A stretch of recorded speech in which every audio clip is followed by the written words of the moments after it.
Railways in India, a gift by Britishers. दोस्तों, किसी भी देश के इकोनॉमिक डेवलपमेंट में रेलवे का बड़ा इंपॉर्टेंट रोल होता है। रेलवे किसी भी देश के इकोनॉमिक डेवलपमेंट में ड्राइविंग फोर्स का काम करती है। 19वीं सदी में ब्रिटेन, अमेरिका, जर्मनी और फ्रांस आदि देशों में रेलवे ने इंडस्ट्रियलाइजेशन में इंपॉर्टेंट रोल प्ले किया था। ये लोगों को रिलायबल और चीप ट्रांसपोर्टेशन सर्विस उपलब्ध कराती है। रेलवे की सहायता से भारी से भारी वस्तुओं को कम समय में एक जगह से दूसरी जगह ले जाना आसान हो जाता है। इसके अलावा रेलवे डायरेक्टली और indirectly engineering services, heavy machinery से संबंधित मैन्युफैक्चरिंग इंडस्ट्रीज के डेवलपमेंट को प्रमोट करती है। मॉडर्न इंडिया को शेप देने में इंडियन रेलवे ने भी इंपॉर्टेंट रोल प्ले किया है। आज इंडियन रेलवे वर्ल्ड का 4th लार्जेस्ट रेलवे सिस्टम है, जो प्रतिदिन लगभग 13,000 पैसेंजर ट्रेन्स और 8,000 फ्रेट ट्रेन्स ऑपरेट करता है। परंतु भारत में रेलवे से मिले लाभों का क्रेडिट अंग्रेज भारत में ब्रिटिश कॉलोनियल रूल को देते हैं। अंग्रेजों का मानना है कि political unity, democracy, rule of law और अंग्रेजी शिक्षा की तरह रेलवे अंग्रेजों की तरफ से भारतीयों को दिया गया लॉन्ग लास्टिंग गिफ्ट है। आज के वीडियो लेक्चर में हम अंग्रेजों के इसी क्लेम पर चर्चा करेंगे कि क्या रेलवे अंग्रेजों की तरफ से भारतीयों को दिया गया गिफ्ट है, या फिर उन्होंने रेलवे का निर्माण अपने कॉलोनियल एंड इंपीरियल इंटरेस्ट को पूरा करने के लिए किया था। आइए आगे बढ़ने से पहले हम संक्षेप में इंडियन रेलवे की हिस्ट्री जान लेते हैं। Brief history of Indian railway. Bharat में पहली ट्रेन रेड हिल्स रेलवे थी, जो 1837 में रेड हिल से चितांद्रीपेट पुल तक 25 किलोमीटर की दूरी तय करती थी। सर आर्थर कॉटन को इस ट्रेन के निर्माण का श्रेय दिया जाता है। इसका उपयोग गोदावरी डैम के लिए ग्रेनाइट ढोने में किया जाता था। इसके बाद 1851 में रुड़की में माल ढुलाई के लिए ट्रेन का निर्माण किया गया था। परंतु इन दोनों प्रोजेक्ट्स के पूरा हो जाने पर रेलवे ट्रैक्स को डिसमेंटल कर दिया गया। पब्लिक ट्रांसपोर्ट के लिए भारत में पहली बार पैसेंजर ट्रेन 16 अप्रैल 1853 को great India peninsular railway company द्वारा बंबई के बोरीबंदर स्टेशन से थाने तक चलाई गई थी। वहीं दक्षिण भारत में रेलवे की शुरुआत 1 जुलाई 1856 को मद्रास रेलवे कंपनी द्वारा की गई थी। इलेक्ट्रिसिटी से चलने वाली भारत की पहली रेल डेक्कन क्वीन थी, जिसे 1929 में कल्याण और पुणे के बीच चलाया गया था। आजादी के बाद 1951 में भारतीय रेल का राष्ट्रीयकरण कर दिया गया। आज संपूर्ण देश में रेलों का सघन जाल बिछा हुआ है। इंडियन रेलवे सिस्टम के अंतर्गत वर्तमान समय में कुल 67,957 किलोमीटर लंबा रेल मार्ग है। ये अमेरिका, चीन, रूस के बाद दुनिया का चौथा सबसे बड़ा रेल नेटवर्क है। इंडियन रेलवे के बारे में एक फैसिनेटिंग फैक्ट यह है कि प्रतिदिन ऑस्ट्रेलिया की टोटल पॉपुलेशन के बराबर यानी लगभग 2.5 करोड़ लोग इंडियन रेलवे में सफर करते हैं। आइए अब हम देखते हैं कि रेलवे को भारतीयों के लिए अंग्रेजों द्वारा दिया गया एक गिफ्ट क्यों कहा जाता है। The railways were a gift by Britishers. Imperialism के सपोर्टर्स, ब्रिटिश हिस्टोरियंस और इंडियन नेशनल मूवमेंट के कुछ शुरुआती लिबरल लीडर्स मानते हैं कि रेलवे अंग्रेजों द्वारा भारतीयों को दिया गया उपहार है। अंग्रेज दावा करते हैं कि रेलवे ने भारत के इकोनॉमिक डेवलपमेंट में हेल्प की। रेलवे के आने के साथ ही भारत इंटरनेशनल ट्रेड से जुड़ गया था, जिससे भारत का एक्सपोर्ट बढ़ा। रेलवे के डेवलपमेंट से रॉ मटेरियल और एग्रीकल्चर गुड्स के एक्सटर्नल और इंटरनल ट्रेड में बढ़ोतरी हुई, जिसका फायदा इंडियन ट्रेडर्स और फार्मर्स को मिला। किसान अब आर्थिक लाभ के लिए कैश क्रॉप्स उगाने लगे, जिसे रेलवे की सहायता से इंटरनेशनल मार्केट में बेचा जा सकता था। ये रेलवे द्वारा उपलब्ध कराई गई लॉजिस्टिक सर्विस के कारण ही संभव हो पाया, क्योंकि बगैर रेलवे के किसानों के लिए अपनी फसलों को खराब होने से पहले पोर्ट्स तक पहुंचना संभव नहीं था। ब्रिटिश हिस्टोरियंस का कहना है कि रेलवे के निर्माण से भारत में इंडस्ट्रियल एक्टिविटीज को बढ़ावा मिला। रेलवे ने cotton, cement, iron and steel industries के डेवलपमेंट को प्रमोट किया। रेलवे के जरिए गुड्स की ट्रांसपोर्टेशन कॉस्ट में कमी आई और लोगों को जरूरत की सभी वस्तुएं फेयर प्राइस पर आसानी से उपलब्ध होने लगी। इसके अतिरिक्त रेलवे ने भारत में पॉलिटिकल और एडमिनिस्ट्रेटिव यूनिटी को भी प्रमोट किया। किंतु जब हम जापान, कनाडा और ऑस्ट्रेलिया जैसे देशों में हुए रेलवे डेवलपमेंट की तुलना भारत में हुई रेलवे डेवलपमेंट से करते हैं तो हमें दिखाई देता है कि इन देशों में रेलवे के कारण जितना विकास हुआ उतना भारत में नहीं हुआ, बल्कि भारत में रेलों के विकास का सर्वाधिक लाभ ब्रिटेन को मिला। इसके लिए मुख्य रूप से ब्रिटिश पॉलिसीज रिस्पॉन्सिबल थीं। जैसे इंग्लिश लैंग्वेज कोई गिफ्ट नहीं थी, उसी प्रकार रेलवे भी भारत के लिए अंग्रेजों का कोई गिफ्ट नहीं थी, बल्कि ये भी इंपीरियल एक्सप्लॉयटेशन का एक टूल था जिसके माध्यम से अंग्रेज इंडियन वेल्थ बड़ी एफिशिएंटली निचोड़ रहे थे।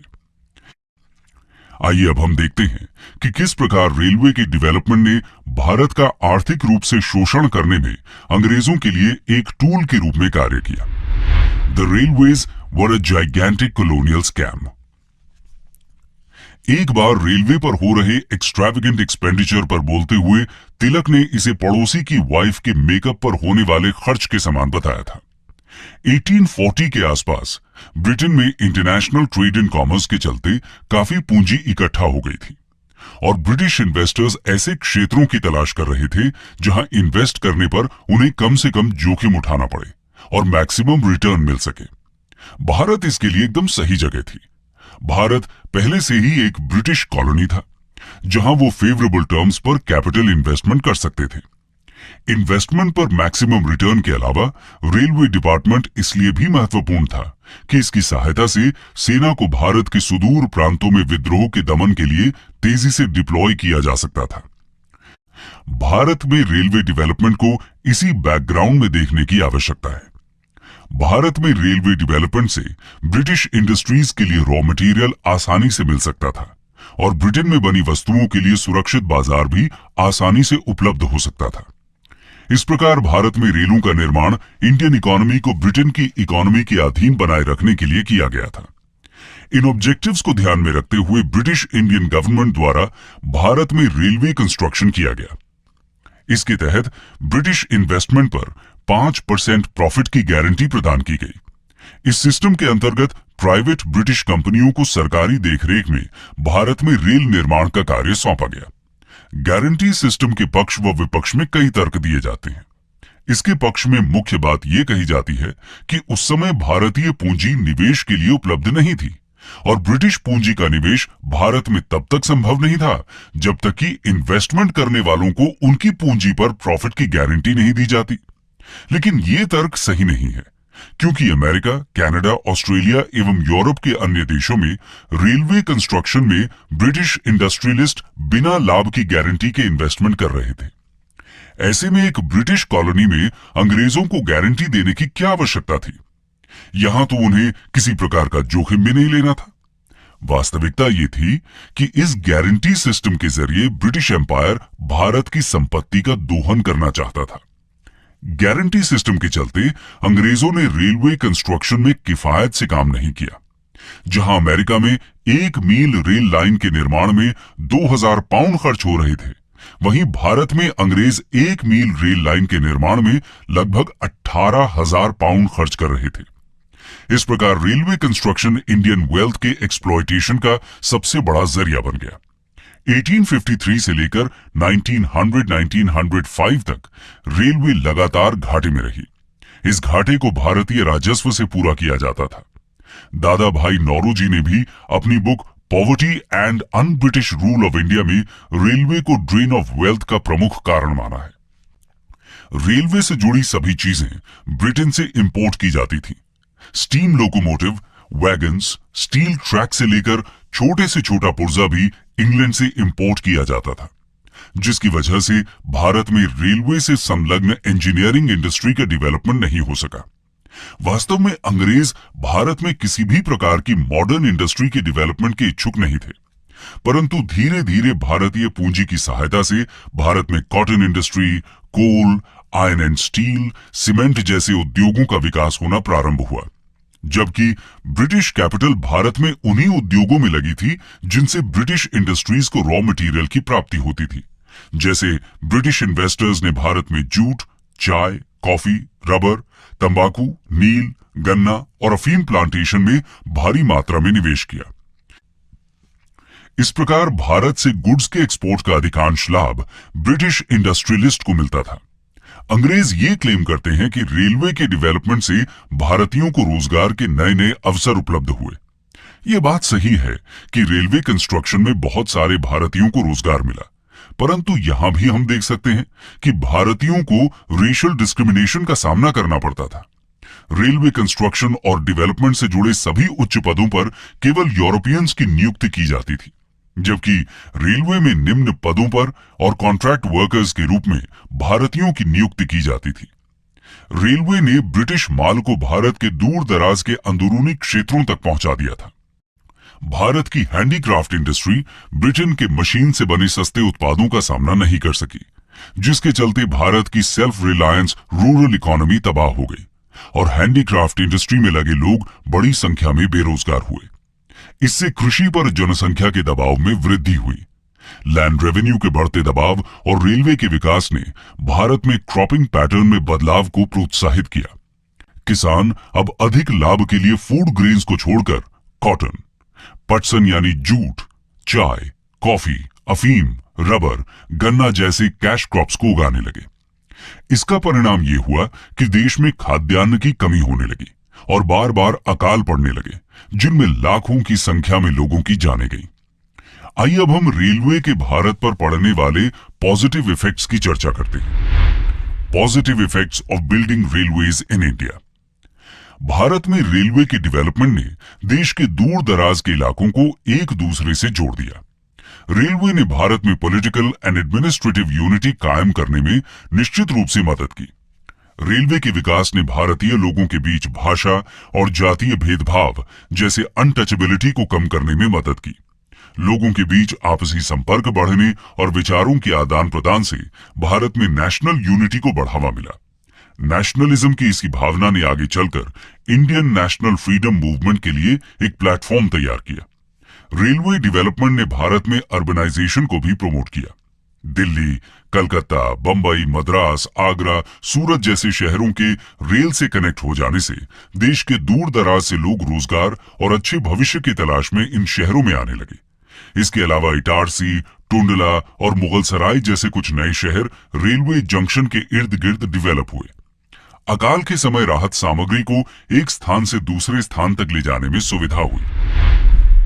कंक्लूजन। भारत में रेलवे का विकास अंग्रेजों ने अपने साम्राज्यवादी हितों की पूर्ति के लिए किया था। उनका मेन ऑब्जेक्टिव भारत पर साम्राज्यवादी पकड़ को मजबूत करना था। अंग्रेजों ने रेलों के निर्माण द्वारा भारत को raw material and agricultural goods के नेट एक्सपोर्टर और ब्रिटिश इंडस्ट्रीज के मैन्युफैक्चर्ड गुड्स के नेट इंपोर्टर में तब्दील कर दिया। रेलवे के निर्माण के लिए एक एक पुर्जा ब्रिटेन से इंपोर्ट किया जाता था। ऐसे में रेलवे से जुड़ी एंसिलियरी इंडस्ट्रीज का भारत में विकास नहीं हो सका। इसके साथ ही रेलों को भारत में ब्रिटिश सत्ता के खिलाफ होने वाले विद्रोह के दमन में भी इस्तेमाल किया गया। ऐसा नहीं था कि भारत में रेलवे के विकास के पॉजिटिव इफेक्ट्स नहीं हुए। रेलवे के डेवलपमेंट से भारत में economical, political, social and administrative unity I. Railway के माध्यम से लोगों का एक दूसरे से जुड़ाव बढ़ा और भाषाई व जातीय भेदभाव कम हुए। इससे भारत के एक बड़े वर्ग में पॉलिटिकल अवेयरनेस आई। इसी वर्ग ने आगे चलकर इंडियन नेशनल फ्रीडम मूवमेंट को जन्म दिया। इसके अतिरिक्त रेलवे के कारण भारत में cotton industry, iron and steel, cement, mining जैसी इंडस्ट्रीज के डेवलपमेंट को प्रोत्साहन मिला।